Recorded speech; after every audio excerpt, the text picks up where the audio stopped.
Bismillahirrahmanirrahim. Assalamualaikum warahmatullahi wabarakatuh. Pada pagi hari ini kita melanjutkan pengajian kitab Fathul Qorib dan ngaji ya sampai jam 7 kurang 10 menit. Wasalisu ya. Wasalisu di pasal syarat qabla dukhuli as-shalah ya. Ya. Lihat di halaman 13. 1 2 3 4 5 6 7 8 9 10 11 12 13. Bisa? Sudah ketemu semua? Qala al-musannif rahimahullah wa nafa'ana bihi wa bi'ulumihi fid dharain amin ya rabbal alamin.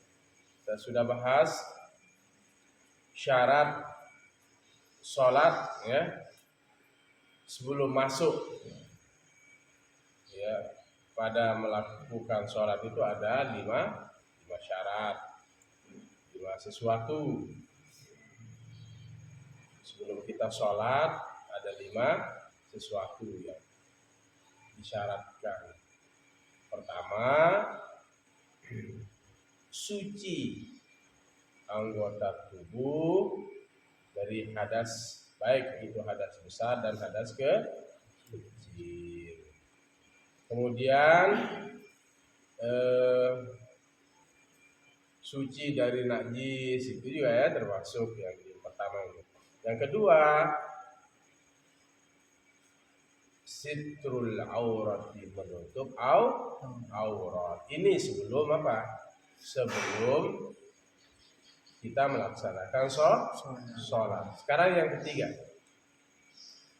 wasalisu, dan yang ketiga syarat yang disyaratkan sebelum kita melaksanakan sholat adalah al-uqufu, berdiri, ala makanin tahirin, atas tempat yang suci. Al-uqufu, uquf artinya uquf itu bisa berdiri ya, bisa berhenti. Makanya orang wukuf di Arafah gitu ya, diam di Arafah. Orang yang sedang melaksanakan haji di Mekah ya, tanah suci, itu apa? Yang menjadi salah satu rukun dari haji itu adalah berdiam diri di Arafah, wukuf, berhenti. Walaupun dia sebentar, qadratu ma'ninah, ukuran orang tumakninah. Ya. Qadratu ma'ninah.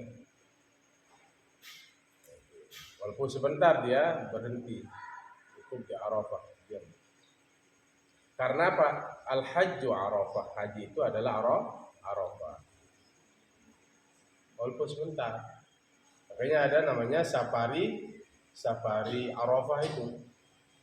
Bagi orang yang tidak bisa wukuf diam di Arafah. Kapan mulai wukuf Arafah? Tanggal 9 Zulhijjah, setelah tergelincir matahari zuhur, setelah zuhur sampai tenggelam matahari, baru setelah itu beranjak ke Muzdalifah. Nah, di sini asalnya waqafa ya. Yang ketiga syarat sebelum kita melaksanakan sholat itu adalah berdiri ala makanin tahirin, atas tempat yang suci. Makanya selain pakaian kita suci, tempatnya juga harus suci, sejadahnya, ya, hambalnya, masjidnya. Walaupun dia suci dari hadas, pakaiannya juga bersih, tapi yang ditempati itu najis, ya, itu tidak sah nanti sholatnya. Fala tasihhu sholatu syakhsin, maka tidak sah sembahyang sholat seseorang. Fala tasihhu sholatu syakhsin, maka tidak sah sembahyang seseorang yulaqi, yang bertemu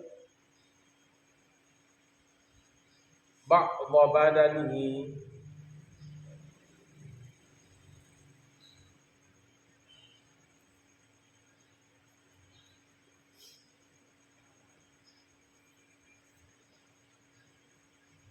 yulaqi ba'dha badanihi, ba'dha yulaqi ba'dha badanihi, bertemu sebagian badannya,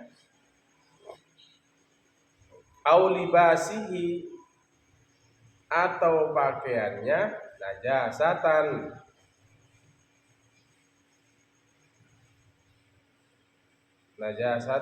hal keadaan najis.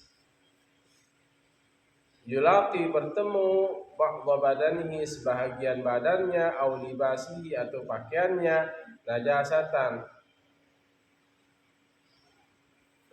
sebuah najis, ya, hal keadaan najis.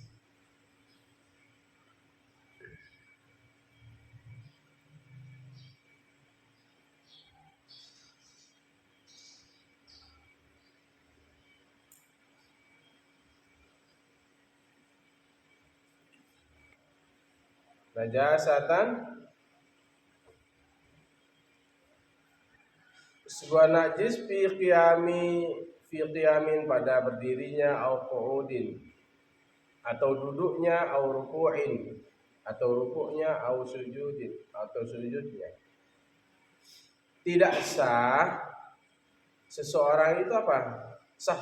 Tidak sah sholat seseorang itu kalau yulaqi ba'dha badanihi, bertemu sebahagian tubuhnya itu, ya, au libasi, atau pakaiannya, najasatan,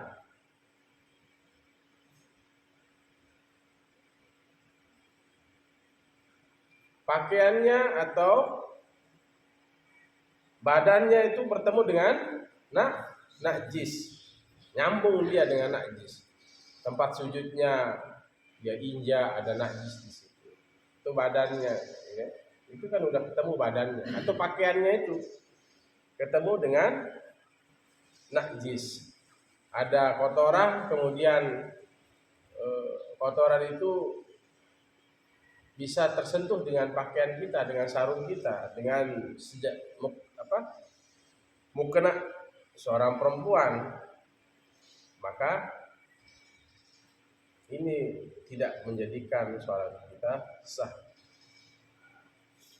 Di saat kita fi qiyamin, saat berdiri, au qu'udin, atau saat duduk, kita duduki najis, ya, atau kita berdiri tapi kita injak najis, atau dalam keadaan ruku, atau dalam keadaan sujud ada tai belincak, kita sujudkan, kita tidak mau bersihkan.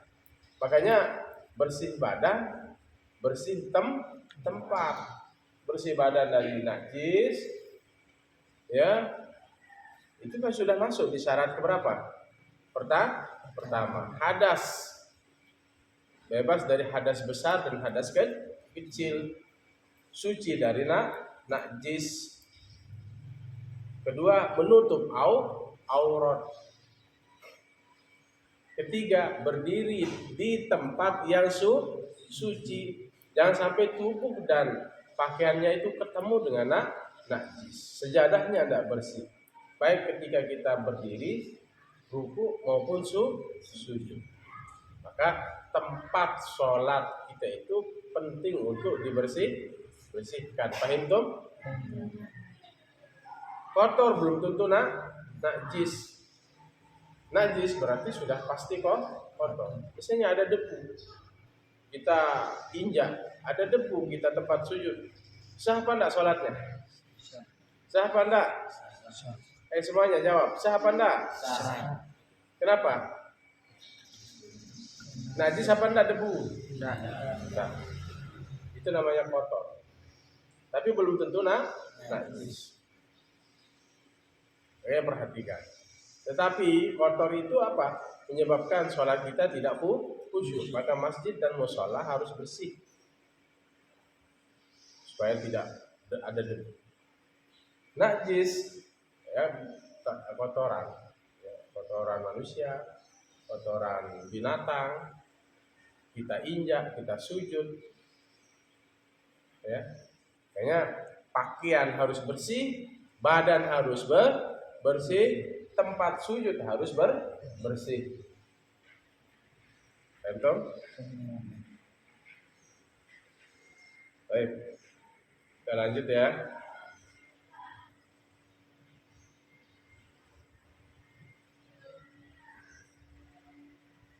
Warabi'u al-ilmu bidukhulil waqti. Yang keempat, syarat sebelum melaksanakan sholat itu mengetahui dengan masuknya waktu. Baik, didapat. Warabi'u, dan yang keempat al-ilmu, mengetahui bidukhulil waqti, dengan masuknya waktu. Waktu apa? Waktu sholat. Au dhanni,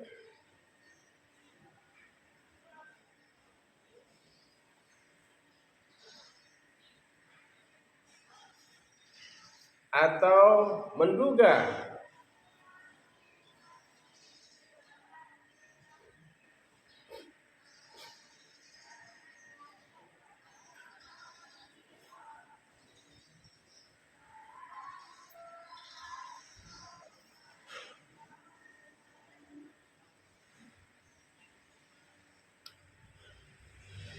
zanna sekarang. Au zanna dukhuluhu, atau menduga masuknya waktu, al-haq ya'udu ila al-waqt. Au zanna dukhuluhu, atau menduga masuknya waktu bil ijtihadi, dengan ijtihad, dengan hasil kesimpulannya, ijtihad, dengan hasil pandangannya. Ya. Zon itu berapa zon? Berapa yang disebut dengan zon? Zon. Fikih itu zonni. Fikih itu zonni. Sudah enggak saya ajarkan zonni, syak, ilm? Sudah belum? Sudah. Jawab semuanya, sudah belum? Sudah. Oke. Berapa zonni? Berapa persen zonni? Nah, ini udah enggak buka usul fikihnya lagi. 80 persen. Berapa? 80%. Jadi hafal nanti itu kaidah-kaidah itu. 80% zonni. Fikih itu zonni. Baik pendapat Imam Abu Hanifah, Imam Malik, Imam Syafi'i, Imam Ahmad bin Hanbal. Berarti ada kemungkinan besar pendapat orang lain benar. Jangan merasa bahwa ini pendapat yang paling benar, ya. Karena hasil ijtihad fikih itu adalah zonni, 80%. Bisa jadi pendapat Imam Ahmad bin Hanbal benar, bisa jadi Imam Syafi'i lebih benar pendapatnya, Imam Abu Hanifah, Imam Malik. Karena fikih itu sifatnya zonni, maka jangan merasa paling benar. Jangan merasa paling benar. Pokoknya ini yang paling oke. Silakan ya menganut 4 mazhab ini. Tetapi jangan pindah-pindah mazhab kecuali dalam keadaan darurat. 4 mazhab ini. Ya.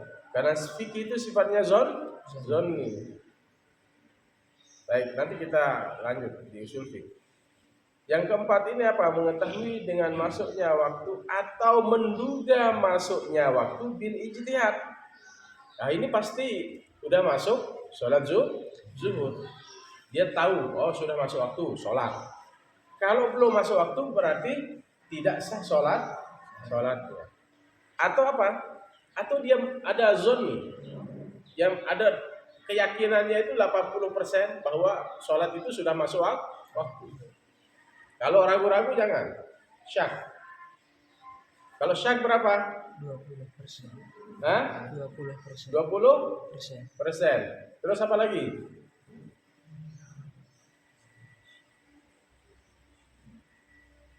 Kalau ragu enggak usah. Syak berapa persen? 20%. Besaran suaranya. Syak berapa persen? 20%. Kalau syak enggak bisa. Syarat pertama apa? Mengetahui masuk waktu. Oh ini sudah masuk zuhur, azan, sholat. Atau zonnya 80% keyakinannya bahwa ini sudah masuk waktu. Kalau syak nggak usah. Udah masuk nggak? Udah masuk nggak? Udah masuk nggak? Kayaknya belum. Kayaknya sudah masuk. Kayaknya belum. Kayaknya belum masuk. Syak, ragu.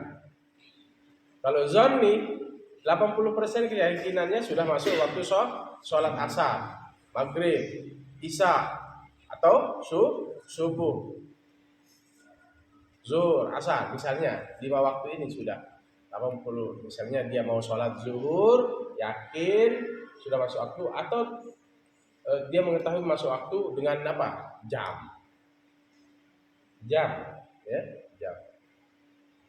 Atau dia zonni itu apa? Tidak punya jam apa? Cuman dia punya keyakinan ini sudah masuk zuhur, 80% yakin. Paham toh?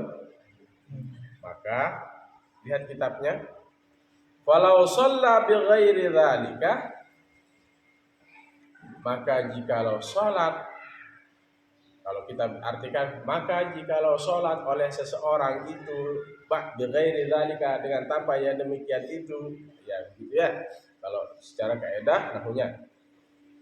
Walau shalla bi ghairi dzalika, maka jikalau ia salat dengan tanpa yang demikian itu, lam tasihha sholatu, tidak sah salatnya. Mana maksudnya? Mana maksudnya? Al-ilmu bidukhulil waqti au zanna dukhuluhu. Mengetahui masuk waktu, kalau dia tidak mengetahui masuk waktu dengan petunjuk jam misalnya, dia menggunakan zonni. Apa? Zonni. Apa itu zonni? Ilham? Apa itu zonni? Sudah tahu zonni? Zon berapa? Hah? Berapa apa zonni? Menduga berapa? Hah? Berapa Ilham? Berapa persen? 80%. Dua dengan ini kita menggunakan waktu, mengetahui masuk waktu dengan petunjuk misalnya jam atau menduga ya 80% ini sudah masuk waktu. Kalau tidak menggunakan dua itu, maka tidak sah sholatnya. Paham toh? Itu maksudnya. Falau shalla bi ghairi dzalika, maka jikalau ia salat dengan tanpa yang demikian itu, lam tasihha sholatu, tidak sah salatnya. Paham toh? Wa in sadafal waktu, sekalipun apa? Bersamaan waktu, tepat oleh waktu itu. Nah, itu kalau letter luck-nya. Sekalipun benar dia masuk apa? Waktu sholat zuhur atau asar atau maghrib atau isya atau subuh, saya sekalipun benar, tapi dia tidak menggunakan dua petunjuk tadi. Mengetahui masuk waktu dengan petunjuk jam, atau dia zonnya tadi 80% ya keyakinannya sudah masuk sholat. Tapi ini ragu, udah masuk apa belum? Udah masuk apa belum? Sekalipun sudah masuk waktu sholat, tapi dia apa? Syak, maka tidak bisa, tidak sah sholatnya. Maka dua petunjuknya apa? Pertama, apa petunjuknya? Coba dibaca semuanya. Al-ilmu bidukhulil waqti, atau menggunakan zon, dugaan. Kayaknya fikih itu adalah, kalau bahasa kasarnya itu dugaan ulama, tapi tidak sembarang menduga. Mereka menggunakan Al-Quran, hadis, ya, pengetahuan nahwunya, bahasa Arabnya. Mereka sebagai seorang mujtahid itu memiliki beberapa syarat.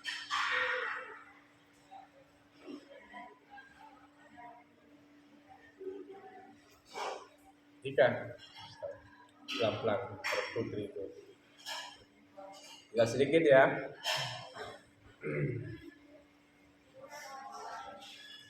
Tinggal 2, 1. Yang kelima, wal khamisu, syarat sebelum melaksanakan sholat. Syarat sebelum melaksanakan sholat, wal khamisu, yang kelima. Syarat sebelum melaksanakan sholat yang kelima apa? Istiqbalul qiblati, menghadap kiblat. Kita sebelum kiblat kita menghadap Ka'bah, kiblat kita sebelumnya kemana? Masjidil Aqsa. Berapa bulan? Sittata asyara, 16 bulan. Tapi kemudian diarahkan oleh Allah, fawalli wajhaka syatrul masjidil haram, palingkan mukamu ya Rasulullah menghadap Masjidil Haram sampai sekarang, itu Ka'bah. Paham? Jadi kita sudah pernah ya menggunakan Masjid Aqsa itu ya, umat Nabi kita Muhammad SAW pernah berkiblat selama 16 bulan. Syarat yang kelima ini adalah orang yang ingin melaksanakan sholat, sebelum sholat yang kelima harus pastikan kita menghadap kiblat, bukan barat. Barat belum berarti kiblat. Setelah kita menghadap barat 2 derajat ke kanan, 2 derajat lebih keras ke kanan. Barat itu lurus, ini barat, misalnya ini barat. Tapi ukuran dari barat itu ambil 2 derajatnya ke kanan, 2 derajat lebih keras ke kanan. Makanya masjid dan musola itu perlu masjid musola perlu diukur arah kiblat. Sebelum dibangunnya masjid musola, diukur arah kiblatnya. Pastikan barat itu belum tentu kiblat. Makanya kalau sudah menghadap barat lebih keras ke kanan, karena Ka'bah itu di sana. Bagaimana orang di Ka'bah? Ya ini Ka'bah, orang sholat di sini. Orang yang di sini menghadap Ka'bah. Ini hotel, ya sholatnya hadap sini. Hotel yang di sana, sholatnya menghadap sini. Karena kiblat kita di Ka'bah. Istiqbalul kiblat. Kiblat kita di situ. Paham? Barat belum tentu kiblat.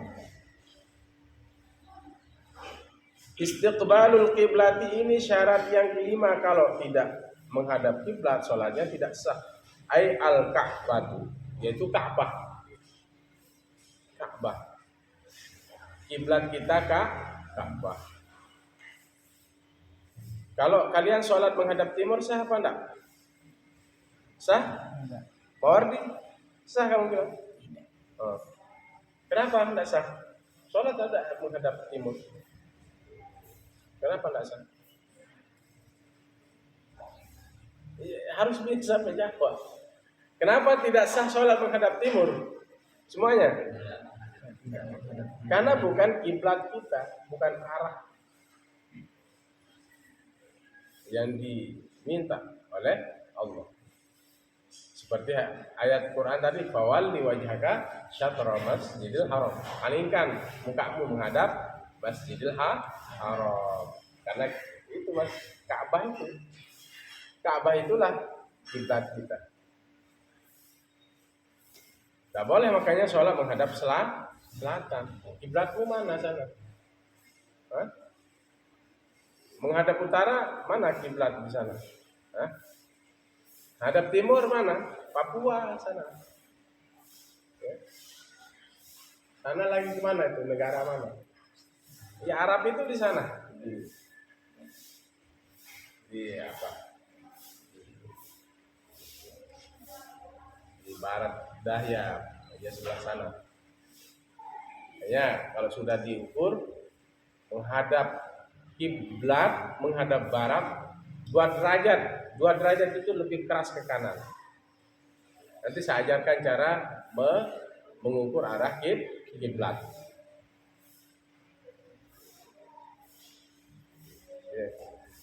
Ya, ada benang, ada kompas kita gunakan. Lalu ambil 2 derajat ke kanan. Karena akibat gempa, kiblat itu sering berubah. Pernah itu yang mengajarkan saya cara mengukur arah kiblat itu di Amerika itu ada salah satu masjid, kalau tidak salah di Amerika. Jalan masuk itu berubah menjadi apa? Mimbar. Mimbar bisa menjadi jalan masuk. Jalan masuk menjadi mimbar itu karena pergeseran lempengan bumi. Pergeseran lempengan bumi ini yang menyebabkan berubahnya arah kiblat. Ya perlu juga tajdid arah kiblat, memperbaharui, lihat biar sholat kita sah.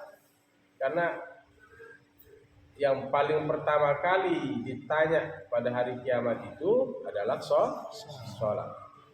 Awwal ma yuhasabu bil 'abdu yaumal qiyamah sholat. Yang paling pertama ditanya pada hari kiamat adalah sholat. Baik, kita lanjut.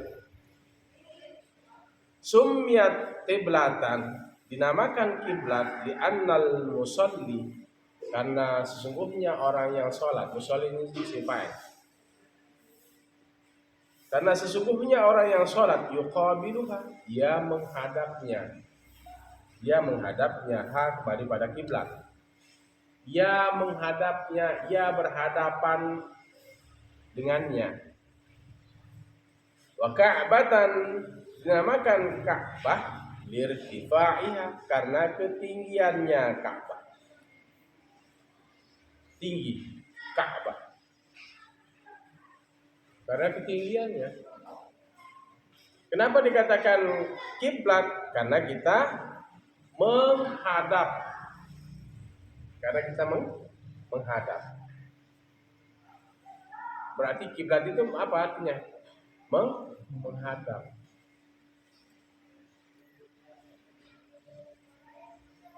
Paham tuh? Summiyat qiblatan li'annal musalli yuqabiluha, dinamakan kiblat karena orang yang sholat itu menghadapnya. Dikatakan kiblat karena kita menghadap. Dikatakan summiyat ka'batan, putri, summiyat ka'batan, dinamakan Ka'bah lirtifaiha, karena ketinggiannya Ka'bah. Ya, paham toh? Semuanya. Kenapa dikatakan kiblat? Karena kita menghadapnya. Menghadap mana? Menghadap Ka'bah. Ka'bah. Yuqabiluha, menghadap Ka'bah. Kiblat. Menghadap. Kenapa dikatakan Ka'bah? Karena ketinggiannya. Karena ketinggiannya.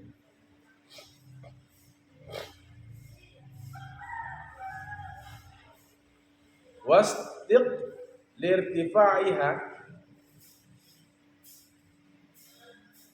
wa ka'batan ay summiyat ka'batan lirtifaiha karena ketinggiannya,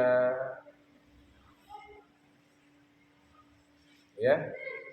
Makanya ya katakan Ka'bah itu karena ketinggiannya tinggi.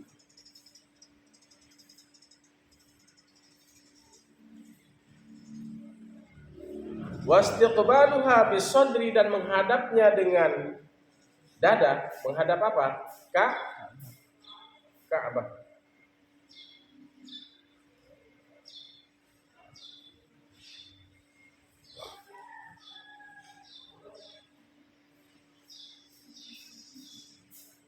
Wastiqbaluha atau ha kembali pada kiblat. Sama dengan tadi. Istiqbalul kiblati menghadap kiblat ay al-Ka'bah, yaitu Ka'bah. Dinamakan kiblat summiyat kiblatan li'anna al-musalli yuqabiluha, karena sungguhnya orang yang sholat itu menghadap kiblat. Kiblat artinya Ka'bah. Paham? Wa Ka'batan dinamakan Ka'bah karena ketinggiannya lirtifaiha, karena ketinggiannya Ka'bah. Wastiqbaluha bisadri dan menghadap apa? Menghadap kiblat itu, ingat kiblat artinya Ka'bah. Al-kiblatu ay al-Ka'bah. Menghadap apa? Menghadap Ka'bah bisadri dengan dada.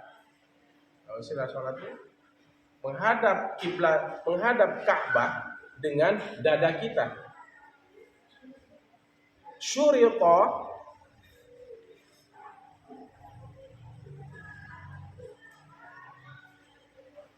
atau syartun liman qudira alaihi, syartun wastiqbaluha bisadri dan menghadap kiblat bisadri dengan dada syartun sebagai sebuah syarat. Jadi kita menghadap kiblat itu syarat, ya, sebagai sebuah syarat kita melaksanakan sholat. Liman bagi orang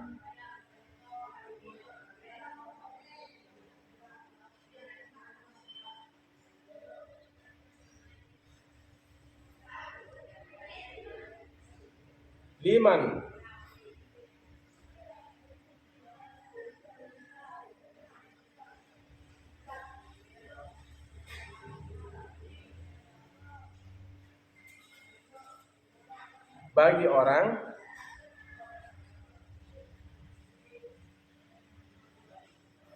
qadiru alaihi yang mampu atasnya,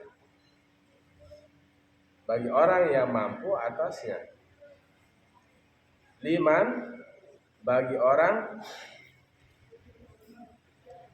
qadiru alaihi mampu atasnya. Atas apa? Apa?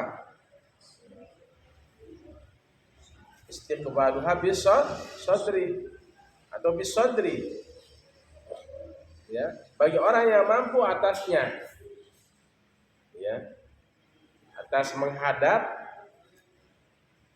Ka'bah itu dengan dada. Jadi ketika kita sholat, arah kita itu adalah kiblat. Kiblat kata lain daripada Ka'bah. Kita menghadap mana? Dada kita menghadap mana? Menghadap kiblat. Allah. Agak keras kan ke kanan. Misalnya di barat. Allah. Coba. Agak keras ke kanan. Dada kita menghadap. Menghadap kiblat dengan dada itu adalah syarat bagi yang sehat, mampu. Liman qadira alaihi bagi orang yang mampu atasnya. Tapi kalau nggak mampu, dia sakit, silakan dengan cara tidur, berbaring. Walaupun dadanya tidak menghadap kiblat, tapi kakinya di barat, kepalanya di timur. Jangan nanti kepala orang yang sedang sakit itu kepalanya dihadapkan ke timur. Jadi taruh dia bantal di timur menghadap kiblat. Tapi kalau rumah sakitnya hadap sana misalnya, kepalanya di utara, di selatan, hadap sana. Tapi alhamdulillah saya lihat rumah sakit itu selalu menghadap kadang timur barat. Ya, ini untuk antisipasi sholatnya orang yang sedang sakit. Saya lihat selalu begitu, pasti timur barat, supaya orang kepalanya di timur itu menghadap ke barat. Jadi kepalanya di sini, agak tinggian kepalanya, baru sholat. Rukuk dengan isyarat, sujud dengan isyarat. Artinya apa? Selama kita masih bernafas, jangan tinggalkan sholat. Uduknya nanti bisa dikompres, bisa diudukkan, bisa. Ya, mukanya, tangannya, rambut dan kaki. Yang ruku-ruku saja, jangan telinganya. Telinganya kamu kejar masuk nanti. Mana yang ruku-rukunya aja, berniat terus diginikan, mukanya ditadongin, ya pakai jembak itu. Terus tangannya, terus akan cucikan kakinya. Karena sholat itu perkara yang paling pertama nanti pada hari kiamat. Bukan ilmu kalian, ya, bukan haji kalian yang bukan puasa, tapi sholat baru urusan-urusan berikutnya. Maka jangan pernah tinggalkan sholat sampai ajal menjemput kita semua. Demikian, besok kita lanjutkan wastasna, ya. Itu 5 syarat ya sebelum melaksanakan sholat, karena akan ada yang mau ujian hari ini ya. Oke, kita akhiri saja. Besok kita lanjut di wastasnal musannifu ma dzakarahu biqalihi wa yajuzu tarku al-qiblati ay tarku istiqbalil qiblati fi sholati fi halatayn wallahu a'lam. Bisa dipahami? Bismillahirrahmanirrahim. Alhamdulillah rabbil alamin wassalatu wassalamu ala asyrafil anbiya'i wal mursalin sayyidina Muhammad wa ala alihi wa sahbihi ajma'in. Rabbana ighfir lana wa li walidayna wa rahmatana wa rabbana nas'aluka Allahumma ighfir lil muslimina wal muslimat wal mu'minina wal mu'minat Allahumma faqihna fid din wa 'allimna ta'wil. Allahumma faqihna fid din wa 'allimna ta'wil. Allahumma inna nas'aluka 'ilman nafi'an wa rizqan wasi'an wa shifaan min kulli da'in wa saqam. Allahumma inna nas'aluka husnal khatimah wa na'udzu bika min su'il khatimah. Rabbana taqabbal minna salatana wa siyamana wa qiyamana wa khushu'ana wa tadarru'ana wa ta'abbudana kama taqsirana ya Allah ya Arhamar Rahimin. Rabbana atina fid dunya hasanah wa fil akhirati hasanah wa qina adzabannar. Wa sallallahu ala sayyidina Muhammad wa ala alihi.